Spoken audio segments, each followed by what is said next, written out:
Kalaboso naman ang isang high-volume individual matapos maaresto sa ikinasang bypass operation ng mga otoridad sa barangay Happy Homes, Baguio City.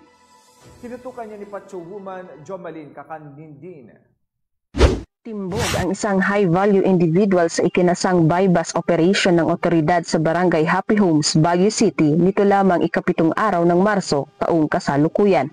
Matagumpay ang nasabing operasyon dahil sa pinagsanib puwersa ng Baguio City Police Office, Police Station 2, katuwang ang PDEA car at iba't ibang sangay ng mga operatiba. Kinilala ni Police Major Wilts Conrad A. Sally, Chief of Police ng Police Station 2, ang naarestong suspect ay isang lalaki, single, driver at residente ng Mangkayan, Benguet. Nakumpiska mula sa suspect ang mahigit kumulang 0.40 gramo ng hinihinalang shabu na nagkakahalaga ng 2,720 pesos standard drug price, Samsung phone, bag, wallet, 1,500 piso bodol money at 500 na bypass money. Kasalukuyang nasa Baguio City Police Office Police Station 2 ang suspect para sa dokumentasyon at wastong disposisyon. Mahaharap ang suspect sa kasong paglabag sa RA 9165 o Comprehensive Dangerous Drugs Act of 2002. Magandang umaga po sa ating lahat. Ang Camdas Police Station 2 po ay hindi titigil sa pagtugis sa mga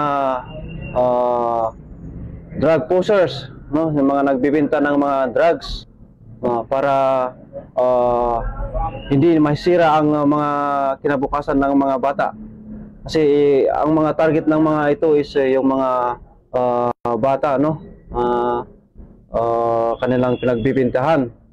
At kung hindi titigil itong mga drug pusher, ayun, darami po. Hindi po titigil ang mangyayaring krimen sa ating nasasakupan.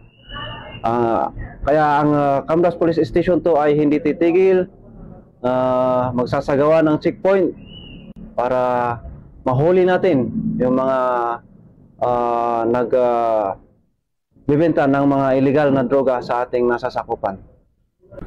Hindi sila nagawa. Paalala sa iba dyan na itigil na.